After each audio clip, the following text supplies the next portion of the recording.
I don't want to be distracted because this is a spontaneous talk, and this is my second one, official 20, 25 minute. Oh, please, somebody give me the high five sign when we're at 20, 25 minutes, okay? Because I can get a little lost in time when I'm up here. I was afraid. I have been nervous about this talk. I have been nervous for a couple weeks, and all my friends here that know, I have been nervous. And I just thought of a story as I was sitting here. A couple stories came through my mind. One was I was with my dear friends, Corey Mock and Jan Magner, that are here today last night, and they were comforting me a little bit last night. And I told Jan this story. I've been nervous about this spontaneous talk. I don't know why I've been so nervous, but it is only my second spontaneous talk, and I've been really committed to doing a spontaneous talk. And that's because when I started speaking, I would plan my talks, and that took about a month, minimum, maybe 2.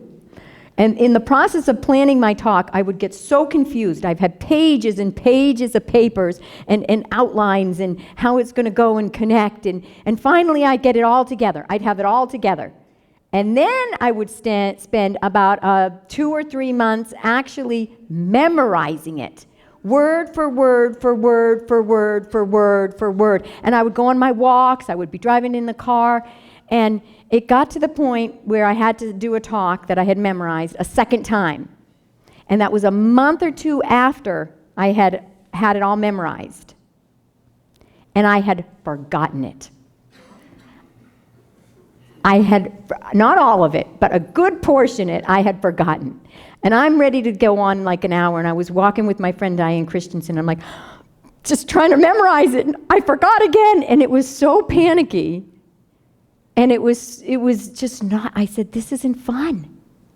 This just is not fun. And I really am committed to really doing what brings me joy and doing what's fun.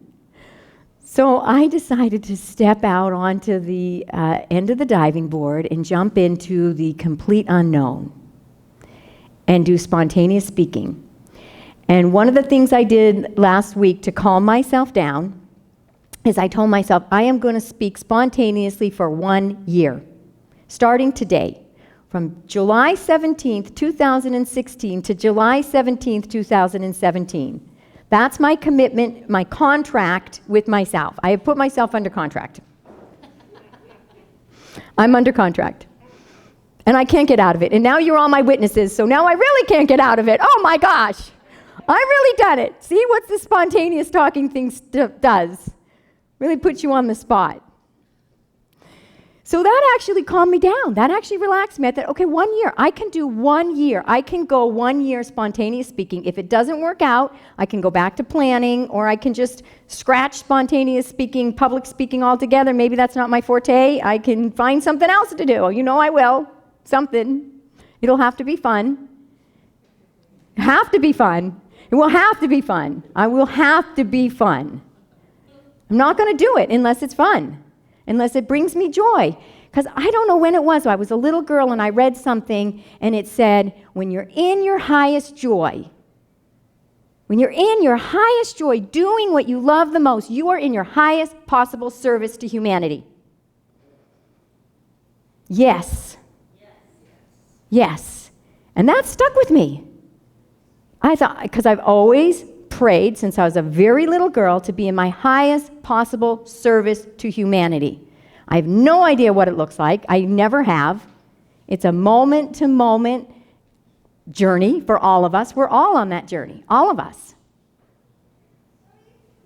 I thought I can do the spontaneous talking. It'll be fun. I'll make it fun. If it's 1 year, I can do it for 1 year.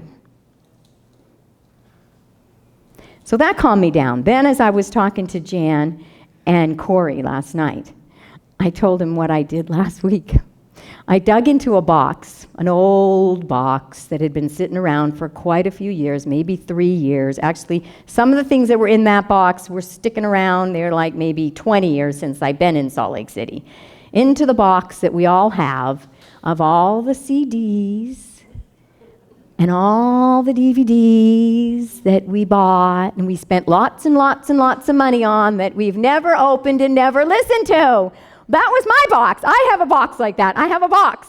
Yes. I dug into that box and I said, I spent, oh my gosh, almost $1,000 on this course about public speaking to help me be better, and I have never even opened it. I admit it. I haven't even cracked the plastic. 3 years ago, it's been sitting in there. So I said, I'm going to open it up. I am going to open that up, and I'm nervous. I need some support. I'm doing a spontaneous talk. I don't want to think about what I have. I don't want to write anything down because that's just not fun. But I can listen to this, and it'll give me some support. So it had 4 CDs in it. 4 CDs. I was in my car and decided while I'm driving, I'll listen. I can do this. It'd be, self-growth. I haven't listened since I bought these 3 years ago. I put the first one in.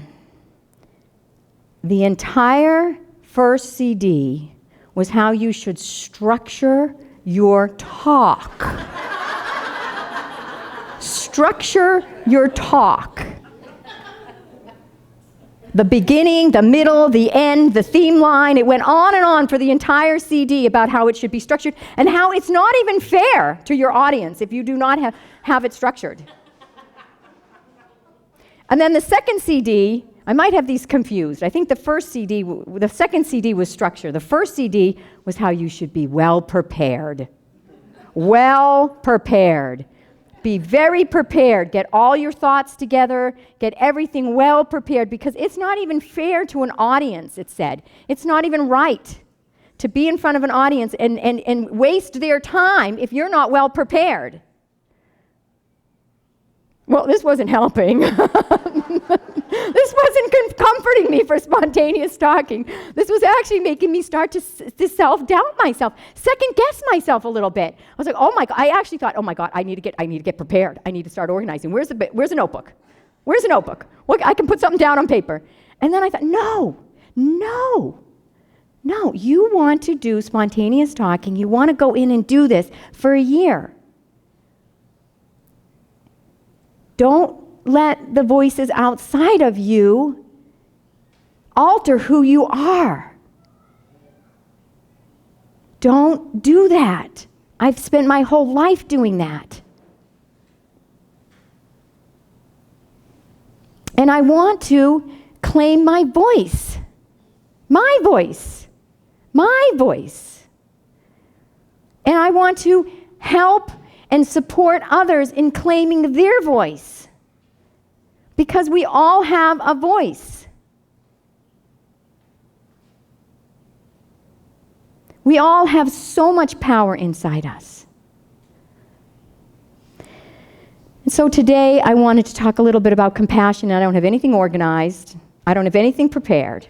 And I have no themes or structure. So thank you for your love and understanding. And I wanted to make the talk about the thought for the month. So it's very interesting that it would be understanding, and that I guess I got wires mixed up, and there's no accidents that it was understanding was this month. So it would have been the understanding way. But you know what? They're kind of the same. They really are very similar, because without understanding, we can't be as compassionate. And with understanding, we can be infinitely compassionate. Infinitely compassionate. One of the visuals that came with me while we were doing a beautiful meditation, thank you, Kara, Mike, Asia, it was a beautiful introduction. I just got this image of a pit bull running up. Just imagine, think about it right now. If a pit bull ran up and just bit your leg. Vicious pit bull, a vicious pit bull. I mean, for no reason. You had done nothing wrong to this pit bull. You were just minding your own business, walking across the yard, and this pit bull just ran up and bit your leg. And just imagine if that happened to your child. If that pit bull actually ran and bit your child viciously for no reason. You'd probably hate that dog. Probably wouldn't like it very much. Probably be a little mad at it. A little angry. Especially if it bit your child. I'll tell you, I'd bite that thing back. Bit my child. Don't you mess with the mother. Don't mess with mothers. I'll tell you, do not mess with the mothers. Don't mess with the mothers. Don't mess with mother energy. Don't mess with mother energy. Don't. I'm going to tell you, there is nothing more powerful on this planet than the mother energy. The Mother Earth or any mother. Mothers, raise your hand. Am I right? Am I right? Watch out, watch out. Don't mess with mother energy. Don't. We have power. And the female power, I loved your talk, Mike. It was genius. The power about the father. Powerful genius, the way you weaved that in. It was amazing. And so I want to just follow it with the mother. The mother is compassion. The mother is the deepest compassion you will ever see. The deepest compassion you will ever see. Not that men aren't deeply compassionate, the male. And every man and every female has male and female energy in them. So I'm not talking man, woman. I'm talking mother. And every human being, whether you're a man or you're a woman, you have mother energy in you.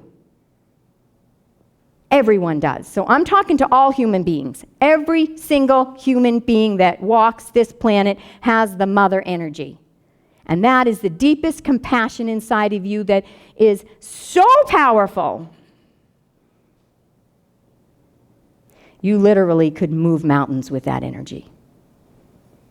And that energy is coming into this earth so powerfully right now. I see it in all my woman friends. I see it in my male friends. I see it in the children. So that pit bull is in trouble. In trouble. But you know what? What if you understood? And what if you got to see that that pit bull came from a litter of baby pit bulls, little pups. And one of those little baby pit bulls was given to one family and one was given to another family. And one family took that little baby pit bull and loved it and nurtured it and cuddled it and loved it. And it became the sweetest, kindest, most sensitive, compassionate little kitten. I'm going to say bunny rabbits because bunny rabbits, I mean, they're just about as docile as they can be.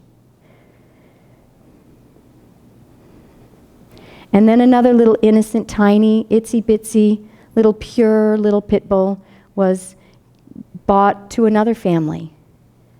And this family chose to raise it differently, chose to beat it, chose to breed it in a way that it became vicious and mean and fought. And that little pit bull became a vicious, fighting pit bull, attacking. And if you could understand that, you wouldn't be so mad at that pit bull. Because it was just innocently conditioned to be cruel and vicious and attack. And we're all conditioned. Every single one of us is conditioned, and that's not a bad thing. It's not a bad thing that we're conditioned. Because thank God we're conditioned. I mean, I see my little granddaughter, and I'll go, oh, and she'll go, oh. I'll put my hand on my head. I'll say, uh-oh. She'll say, uh-oh. And, as human beings, in order for us to function as healthy human beings that are functional in society, we need to be conditioned to some extent. If this little baby she's being potty trained right now. Now, if we didn't condition her to go to the potty when it's time, in our culture, now there's other cultures, we're all conditioned differently, vastly different. You go to another culture and it's very different. There's holes in the ground. Or they just, go wherever they go. I mean, I was in India and there was some remote parts and there weren't even toilets. They just went. Just beep, beep.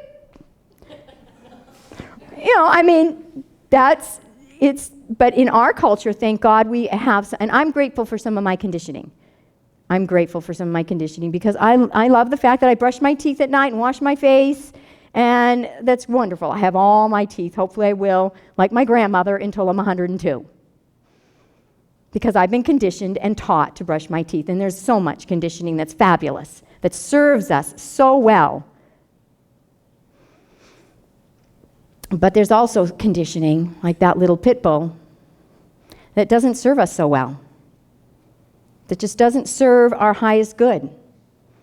And it's not that there was an intent for anyone to condition us in a negative, bad way, because the conditioning of the culture, the conditioning of the grown-ups that we were surrounded by, the conditioning of the school systems, the organizations that conditioned us, it was all for good.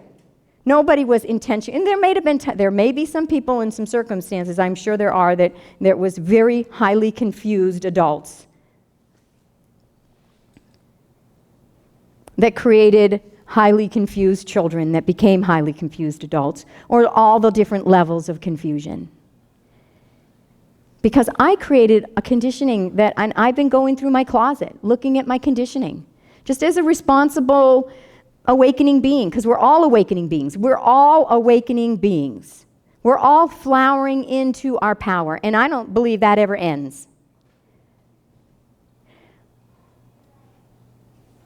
So one of the things, as I'm preparing for this talk, I'm not preparing, but I'm preparing emotionally through my, I'm feeling nervous, and I'm like, oh, I got to talk. One of the things I've really been doing is like really looking at my fear of speaking.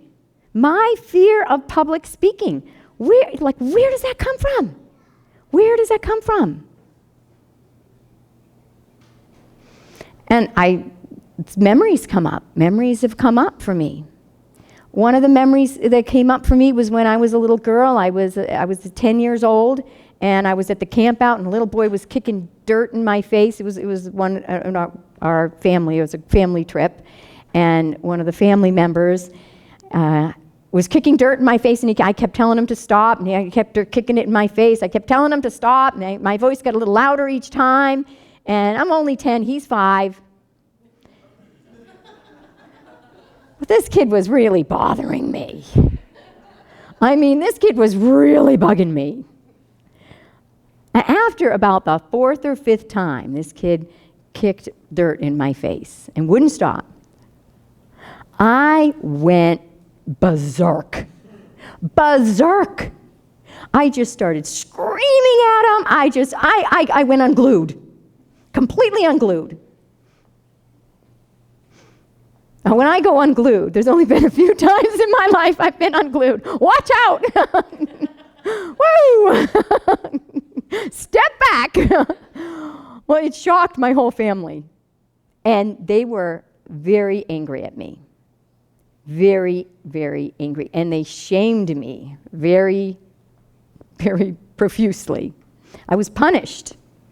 And I was actually not allowed to go on to the beach the next day. I had to sit home and think about how bad I was all day to yell and scream like that. And that suppressed my voice. That conditioning, that circumstance suppressed my voice my whole life.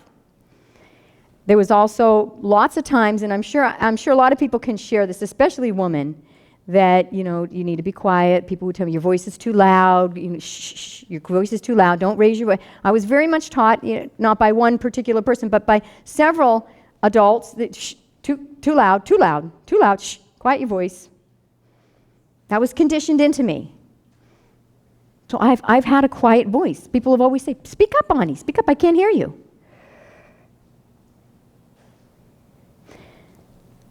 So that was conditioning. I also had a mother who was manic depressive illness.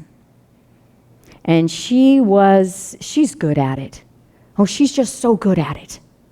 She's fabulous at that role. I mean, she's so good. She wins the award. I love my mother. I'm so grateful for my parents and my conditioning. Because, you know what? I finally am at the place where I like who I am. I love who I am. Finally. Someone asked me a year ago, don't you like who you are? I'm like, I don't really know if I do. I had to kind of think about it. I don't know if I do love myself. I don't know if I like who I am. And I thought about that and thought, I should really start liking who I am. I mean, I'm with myself 24/7. You want to be with the people you like. I mean, I have no choice, so I might as well like myself. So I'm grateful for my parents and the conditioning of all that the world has done. But it's time to clean out the closets. Because you see, if we live in conditioning, one of the conditionings with my mother with her manic depressive illness was that I do not want to be crazy.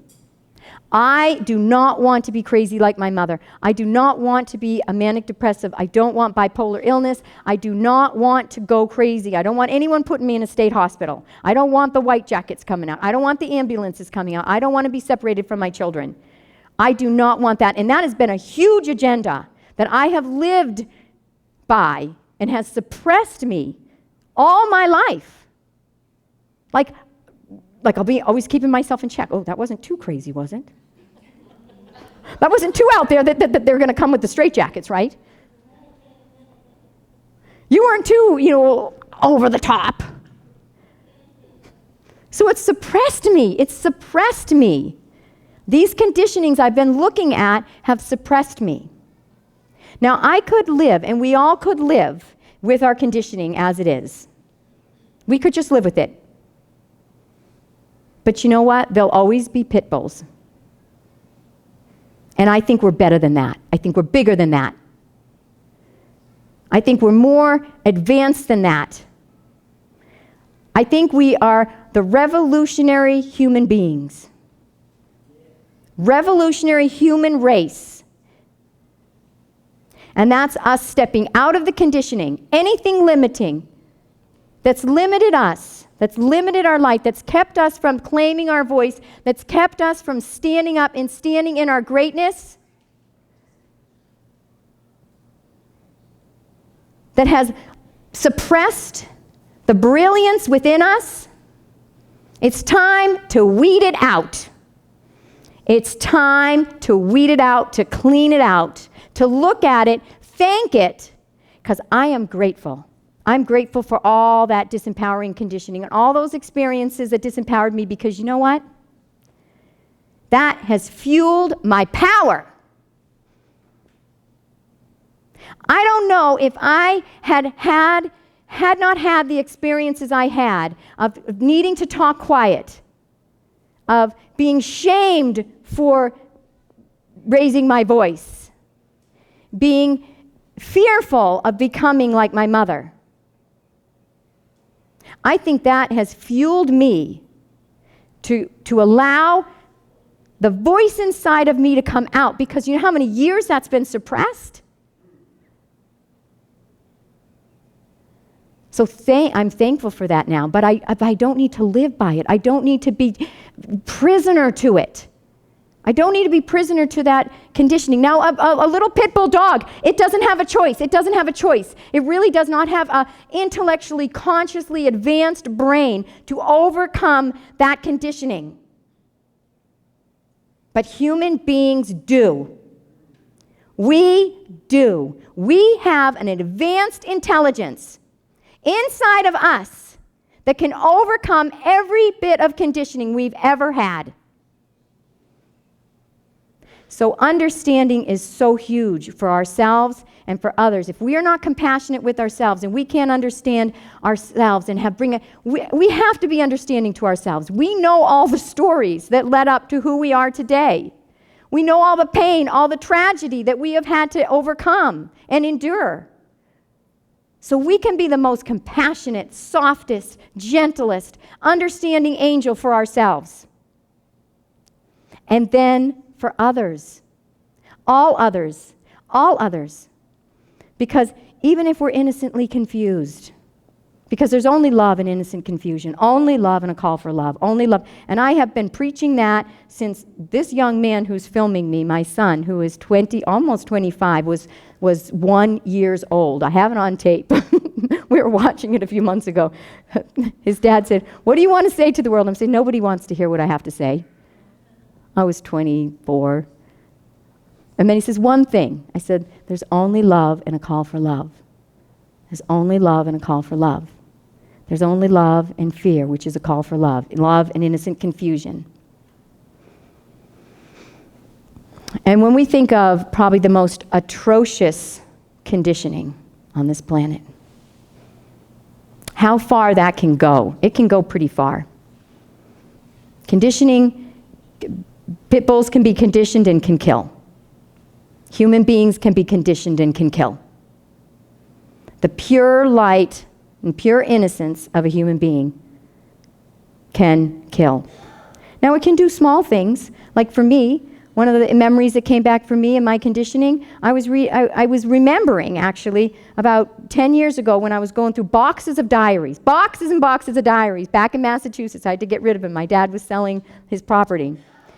And I brought one home, and I brought 3 or 4 home. I only really got to read in one. I had to throw them all away. Threw them all away. On the top of every page of my diary, I would have my weight, which is my weight. And then I would have this horrible criticizing word next to it. I'm not going to even say it. It was a little different every day, but it was very harsh. It was cruel. And I remembered that. That was and then I remembered somebody told me that word when I was younger. A friend told me that over and over and over again. And I just remembered it like a couple weeks ago. And you know what I said? I was innocent. I was conditioned. That wasn't even my voice. That was not even my voice. That, what I wrote on that diary, was not me. That was what I heard and I learned, and I was conditioned to say to myself. We are conditioned to be critical of ourselves. That is not natural in the human being. It's just not natural.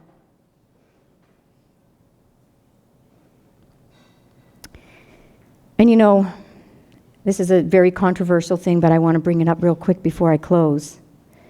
Hitler exterminated his own people. Many, many, many, many of his own people. Because they were Jewish. But if you take just a tiny bit of understanding, since he was a tiny baby, the little boy, 2 years old, I think, my exact information isn't correct. I apologize.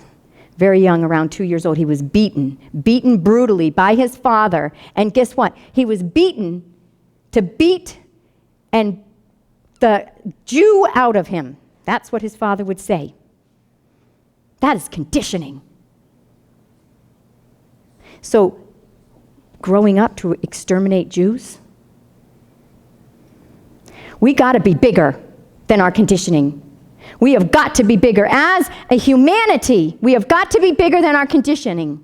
We're all conditioned, innocently conditioned. But if we don't step beyond it, we'll get a lot of what we've gotten. A lot of what we've gotten. A lot of war, a lot of poverty, a lot of tragedy in this planet Earth. Not a lot of highly evolved activities happening. A lot of highly evolved activities happening. But if we don't get over our conditioning as a planetary race, we will be a lot of the same. But we can get over the conditioning. That's the good news. We can all get over our conditioning. It's not where we're stuck. I was a painfully shy young girl. I'm up here talking. We can all get over our conditioning. And I just want to let you know that inside of you are libraries and libraries and libraries of power, of information, of wisdom, of grace. You are all powerhouses. You are suns, super suns, bigger than any super sun in the universe. There's so much infinite power inside of you, so much beauty, so much talent. I see it every day. It makes me cry sometimes. I've been doing highlights, and these people talk and tell me what they're up to. And yesterday I had a lump in my throat because I was taught not to cry. I've lived with a lump in my throat, but it's time for us to go beyond that and cry if we need to cry. Express those gifts. And it's not easy getting over the conditioning. But we're here to help each other because nothing can happen without one another.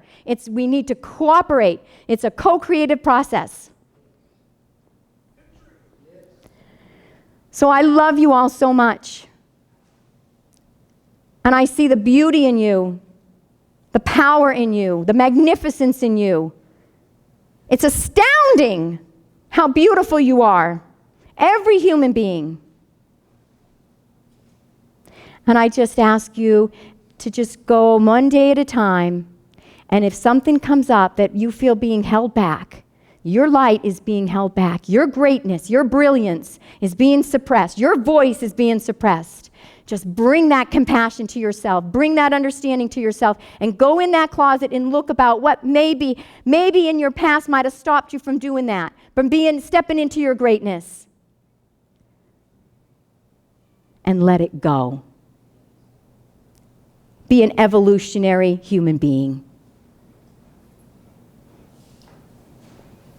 I love you all so much. You truly do. Thank you for being here, and I wish you a beautiful and blessed day. Namaste.